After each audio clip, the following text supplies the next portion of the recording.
Hey guys, my name is Dr. Sharon and welcome to Neat Buddy. You can follow us on Instagram at met.verse and don't forget to subscribe to our channel Neat Buddy. Figure for the day, figure 20.4, stages in cross bridge formation, rotation of the head and breaking of the cross bridge. Now basically आज के इस diagram में हम sliding filament theory की बात करने वाले हैं. तो इस डायग्राम में स्लाइडिंग फिलामेंट थ्योरी समझने के लिए दो डायग्राम साथ में पढ़ने पड़ेंगे. दैट इज फिगर 20.4 एंड 20.5, जो दोनों के दोनों आप अपने स्क्रीन पर देख सकते हो. सबसे पहले मैं आपको बताऊंगा स्लाइडिंग फिलामेंट थ्योरी फिगर 20.4 में क्या हो रहा है. दैट इज एक एक्टिन और मायोसिन के बीच में क्या हो रहा है. ठीक है, लेकिन एक एक्टिन और मायोसिन से तो मसल कॉन्ट्रैक्शन हो नहीं रहा. ऐसा बहुत बड़े स्केल में हो रहा है तभी जाके मसल कॉन्ट्रैक्शन हो रहा है. तो ओवरऑल बहुत सारे एक्टिन बहुत सारे मायोसिन से आपका जो सार्कोमेयर में क्या इफेक्ट पड़ता है वो आपको बताऊंगा in figure 20.4. And finally sarcomere में जो इफेक्ट पड़ रहा है उसकी वजह से मसल में क्या इफेक्ट पड़ता है वो आपको मैं इम्प्लाइड दिखाऊंगा. सो इफ यू कैन सी, दो तीन चीज़ें हैं जैसा कि मैंने आपको पिछले डायग्राम में बताया था. एक्टिन और मायोसिन का जब मैंने आपको स्ट्रक्चर बताया था तो मैंने आपको बताया था actin has something called as troponin which is masking its active site, masks the active site. Correct, ये बताया था मैंने आपको. और मैंने ये भी बताया था कि ट्रोपोनिन इज अ 3 सब यूनिट प्रोटीन जिसमें से 1 सब unit has affinity for calcium ions. मतलब कैल्शियम आयंस अगर आके इससे बाइंड हो जाएंगे तो ये मास्किंग जो एक्टिव साइट पे कर रखी है उससे हट जाएगा. और जैसे ही हट जाएगा फिर मैंने आपको बताया था जो हमारा मेरोमायोसिन है that is the monomer of myosin protein, उसका हेड है, नेक है और टेल है. हेड में दो चीज़ बताई थी मैंने. There are 2 points in head. एक होगा हमारा एटीपी बाइंडिंग साइट और एक है हमारा actin binding site. Correct, ATP binding site में एटीपी आके जुड़ेगा और जो हमारा मेरोमायोसिन हेड है एटीपी को एडीपी प्लस इनऑर्गेनिक फॉस्फेट में कन्वर्ट कर देगा एंड एक्टिन बाइंडिंग साइट में एक्टिन आके जुड़ेगा. इतना मैंने आपको बताया था.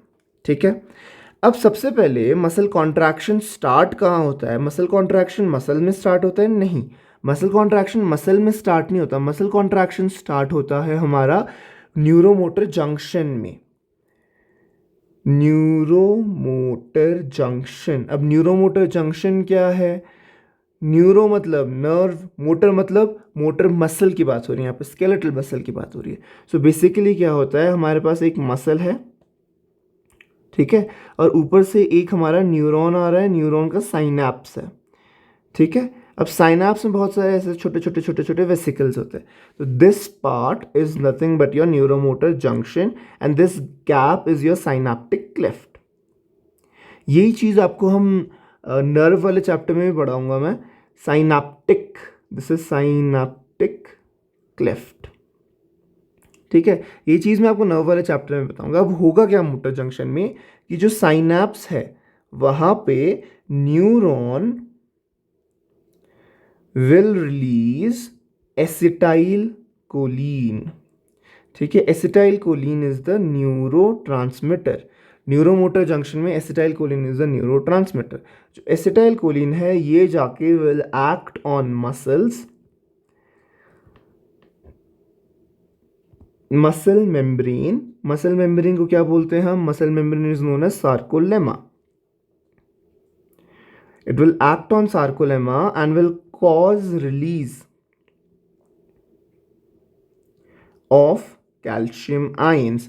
मैंने आपको बताया स्ट्रक्चर ऑफ मसल, जब मैंने आपको बताया था मसल फाइबर के बारे में जब मैं बताया था तो मैंने सार्कोलेमा बताया था आपको. तब मैंने एक और चीज़ बताई थी, एंडोप्लाज्मिक रेटिकुलम.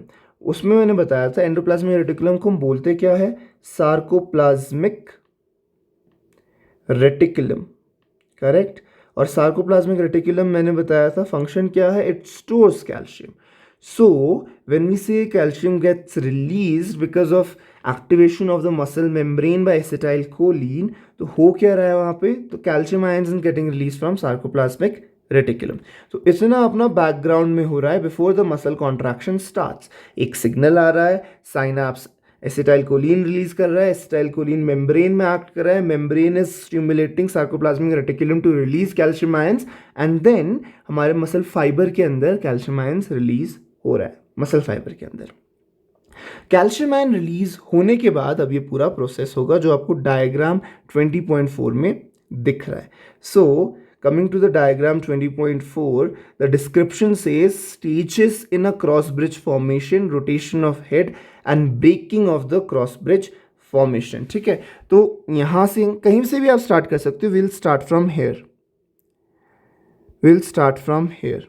ठीक है, breaking of cross bridge formation is the end stage, और you can see this is the part where cross bridge has not been formed. Breaking अगर आप हटा दो, this is the part where cross bridge is not formed yet.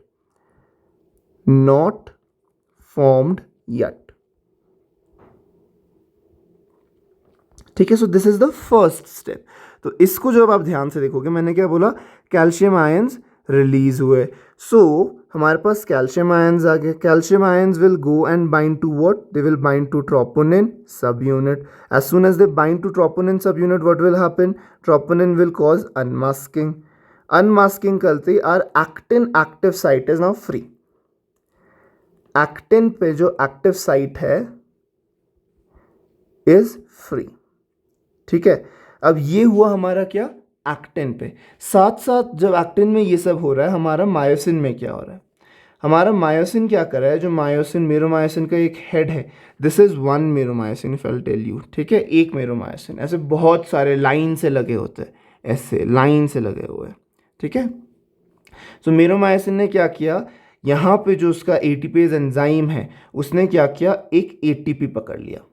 ठीक है, मेरोमायोसिन head ATPase enzyme है, मैंने आपको बताया था ये एटीपेज एंजाइम है ये. उसने एक एटीपी पकड़ लिया. तो जैसे ही उसने एक एटीपी पकड़ा, अब उसने एटीपी को यूज़ किया है. एटीपी को यूज़ करके उसने दो पार्ट में डिवाइड कर दिया, एडीपी और इनऑर्गेनिक फॉस्फेट. यही होता है उसका काम एटीपेज का. एडीपी और इनऑर्गेनिक फॉस्फेट में वो डिवाइड करता है, और जो बॉन्ड टूटा उससे एनर्जी जो निकली वो यूज़ करेगा. ठीक है, सो अब आ जाओ यहाँ पे सेकेंड डायग्राम, सेकेंड स्टेप में. रादर सेकेंड स्टेप में आप देखते हो एक्टिन फिलामेंट में अभी बॉन्ड नहीं बना, बॉन्ड बना नहीं है, बॉन्ड बनने के लिए तैयार हो गया क्योंकि उसने अब एटीपी जो आया था एटीपी को यूज़ कर लिया. सो इफ़ यू सी, यहाँ पे आपको एनसीईआरटी बहुत ही ज़्यादा स्मार्टली बनाया गया है. सो इफ़ यू सी, यहाँ पे 3 ट्राइंगल दिख रहे हैं आपको, these are nothing but 3 phosphates. अब यहाँ पे क्या हुआ, 2 ट्राइंगल दिख रहे हैं आपको जुड़े हुए, मतलब 2 फॉस्फेट. एडीपी मतलब क्या होता है? एडिनोसिन डाइफॉस्फेट, और एक फॉस्फेट टूट गया. मतलब ये कि एटीपी को तोड़ के एडीपी बनाया गया है, और ये जो एनर्जी निकला, अब वो एनर्जी यूज़ किया जा रहा है क्रॉस ब्रिज बनाने में.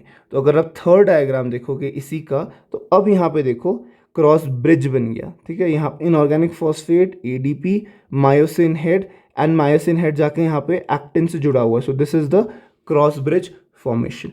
जब क्रॉस ब्रिज फॉर्मेशन हो गया, अब ये चीज़ समझो, क्रॉस ब्रिज फॉर्मेशन होने के बाद क्या होगा? जब ये क्रॉस ब्रिज बना तो हमारा अब क्या करेगा, मेरोमायोसिन हेड जो है वो एक्टिन को अपनी तरफ खींचना शुरू करेगा. ये चीज़ याद रखना, मायोसिन और I would say cross bridge pulls actin towards self, pulls actin towards self, अपनी तरफ खींचना शुरू करेगा. तो एक्टिन को if you can see in this diagram, this is the fourth diagram, जहाँ पे अब जब वो खींच रहा है, that is the part we are calling sliding. ठीक है, तो अपनी तरफ वो खींच रहा है. तो जैसे ही वो अपनी तरफ खींच रहा है, उसने एडीपी और अपना फॉस्फेट, इनऑर्गेनिक फॉस्फेट निकाल दिया. अपनी तरफ खींचते ही एक्टिन उसकी तरफ खिंचता हुआ आ गया. ठीक है, अब क्योंकि एडीपी और इनऑर्गेनिक फॉस्फेट निकल गया है, तो एनर्जी भी यूटिलाइज होगी क्रॉस ब्रिज बनाने में. तो अब क्या होगा, ये वापस एडीपी में निकालते ही दूसरा एटीपी पकड़ लेगा. तो जब दूसरा एटीपी पकड़ेगा तो ऑब्वियसली उसको यूटिलाइज करना है, तो ये बॉन्ड जो ब्रिज बना है वो टूट जाएगा. And this is the first step that we started with breaking of the cross bridge. ठीक है, इतना एक एक्टिन और एक myosin, meromyosin, this is a subunit, this is rather the building block of the myosin protein, वहां पे हो रहा है. ओवरऑल सार्कोमेयर, जब एक सार्कोमेयर देखते हैं, वहाँ पे बहुत सारे एक्टिन है, बहुत सारे एक्टिन फिलामेंट्स हैं, बहुत सारे मायोसिन है, बहुत सारे मेरोमायोसिन है. ठीक है, तो जब एक में ऐसा हो रहा है और सब में साथ में होगा तो क्या होगा, ये आपको सार्कोमेयर में देखने को मिलता है. अब मैंने आपको बता रखा है कि आई बैंड क्या है, जेड बैंड क्या है, हमारा एच जोन क्या है, हमारा जेड लाइन क्या है, हमारा ए बैंड क्या है, ये मैंने बता रखा है. ठीक है. So what is your A band? A band is the anisotropic band. What is your I band? And I band is the isotropic band. Z line क्या है? It is the central attachment of the I band. बीच में M line भी बोला था, that is the attachment of the A band. H zone is the part, just to remind you all, is the part where the A band is not overlapped by I band. मतलब वो part है जहाँ पे A band को I band ने overlap नहीं किया. वरना आप देखोगे this is the I band का पार्ट जो ए बैंड को हर जगह ओवरलैप कर रहा है, लेकिन बीच में इतने पार्ट में वो ओवरलैप प्रेजेंट नहीं है. ठीक है. सार्कोमेयर को अगर आपको डिटेल में पढ़ना है तो पिछले डायग्राम में, पिछले से पिछले डायग्राम में मैंने आपको ये डिटेल में बता रखा है. आपको नीचे लिंक मिल जाएगा description, you can go and study from there. Now हो क्या रहा है यहाँ पे? ठीक है. So let me just zoom in the diagram. This is the relaxed state. जो सार्कोमेयर की डायग्राम मैंने आपको समझाई, that is a relax state. और इस स्टेट में यूजुअली सार्कोमेयर रहता है जब मसल कॉन्ट्रैक्ट नहीं कर रहा. ठीक है. अब मसल कॉन्ट्रैक्शन में मैंने क्या बोला? मसल कॉन्ट्रैक्शन में मैंने बोला कि मायोसिन ने एक्टिन को अपनी तरफ खींचा है. मायोसिन क्या है? Myosin is the A band. So see, this is the A band. ठीक है. This is the A band. Correct. क्या ए बैंड का लेंथ चेंज हुआ? नहीं. रिलैक्स स्टेट में सेम है, कॉन्ट्रैक्टेड स्टेट में सेम है, मैक्सिमली कॉन्ट्रैक्टेड स्टेट में भी सेम है. यानी A band length is not changing. Length is not changing. तो लेंथ किसकी चेंज हो रही है? मसल छोटा कैसे हो रहा है? कॉन्ट्रैक्शन का मतलब मसल छोटा हो रहा है. रिलैक्सेशन का मतलब मसल अपने नॉर्मल स्टेट में जा रहा है. मसल लंबा कभी नहीं हो रहा. रिलैक्स मतलब ये नहीं कि मसल लंबा हो रहा है, नहीं. रिलैक्स मतलब मसल अपने नॉर्मल स्टेट में जा रहा है. ठीक है. सो कॉन्ट्रैक्शन में अगर ए बैंड छोटा नहीं हो रहा तो कौन सा बैंड छोटा हो रहा है? देखो ध्यान से डायग्राम में. कॉन्ट्रैक्शन में अब देखो, रिलैक्स स्टेट में जो हमारा आई बैंड है, this is the I band. Correct. And this is your entire actin filament, है ना. क्या एक्टिन फिलामेंट की लेंथ चेंज हो रही है? नहीं. एक्टिन फिलामेंट का लेंथ भी वही है. करेक्ट. इसमें भी देखो एक्टिन फिलामेंट इतना था, यहाँ पे भी एक्टिन फिलामेंट इतना ही है. तो फिर चेंज क्या हुआ? चेंज आपका हुआ आई बैंड. अब आई बैंड को देखो, आई बैंड इतना था पहले, अब कितना रह गया है? इतना रह गया I band. So the distance of the I band और the length of the I band that reduces. क्यों रिड्यूस हो रहा है?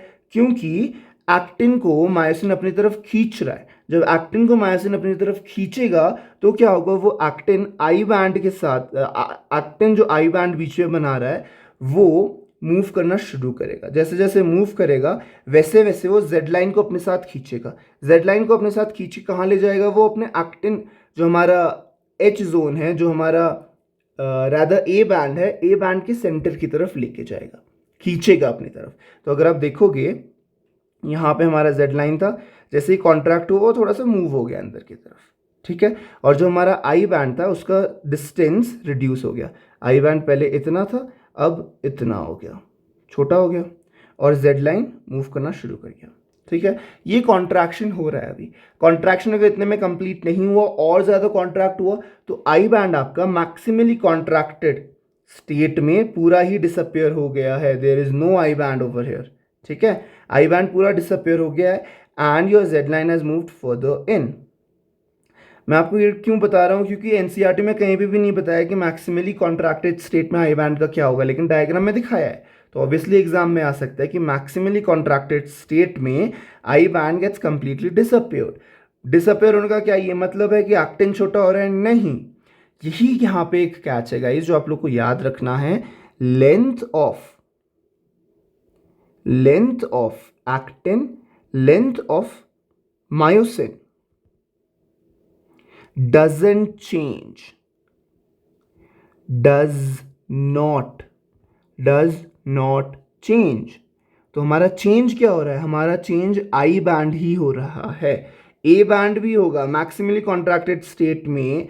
आप देखोगे जो एच जोन है that is getting completely obstructed. दोनों साइड से हमारा जो एक्टिन फिलामेंट है वो आके ओवरलैप कर रहा है मैक्सिमली कॉन्ट्रैक्टेड में. तो मैक्सिमली कॉन्ट्रैक्टेड में the H zone is also getting disappeared. Minimally contracted में एच जोन छोटा हो गया है, आई बैंड गायब हो जाता है, एच जोन भी गायब हो जाता है मैक्सिमली कॉन्ट्रैक्टेड में. So what is happening? What is happening is your H zone and your I band. ठीक है, H zone and I band, their length changes. Length changes. और क्या चेंज हो रहा है? Position of Z line. Position of Z line changes. ठीक है, but the length of actin and myosin filament remains constant and same. ठीक है. Now this is the most important thing that you have to remember. Obviously sliding filament theory में सबको चीज़ें याद होती है कि कैल्शियम आ रहा है, एक्टिन और मायोसिन क्रॉस ब्रिज बना रहे हैं, फिर वो टूट रहा है, ये समझ आता है, लेकिन ये वाला पार्ट समझना इज इम्पॉर्टेंट और यहाँ से क्वेश्चंस आते हैं. जैसा कि मैंने बोला, they can ask which of the following statement is true for a sarcomere in sliding filament theory. The length of the A band and the I band remains unchanged.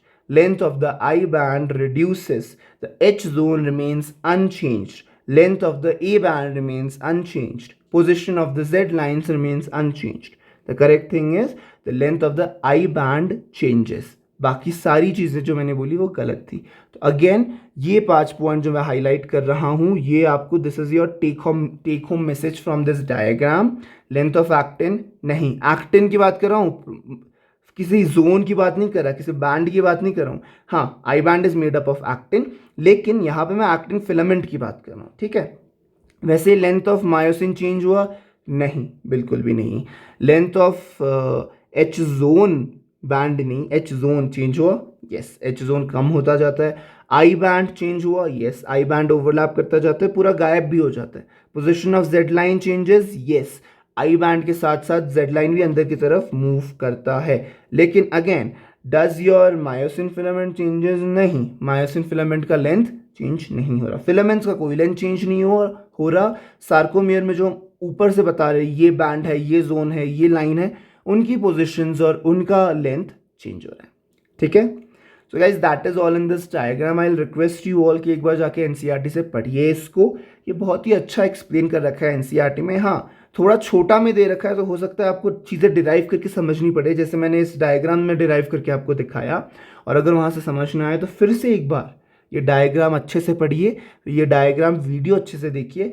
I am sure you will be able to understand this, and this is one of the most important concepts of NCERT. एक ये concept है and एक nerve conduction का concept है जिसमें लोगों को doubt आता रहता है. ये कॉन्सेप्ट आप लोगों को मैंने यहाँ पे क्लियर कर दिया. अगर कोई भी डाउट अभी भी है तो नीचे कमेंट सेक्शन में you can ask us. Thank you guys for watching. Bye bye.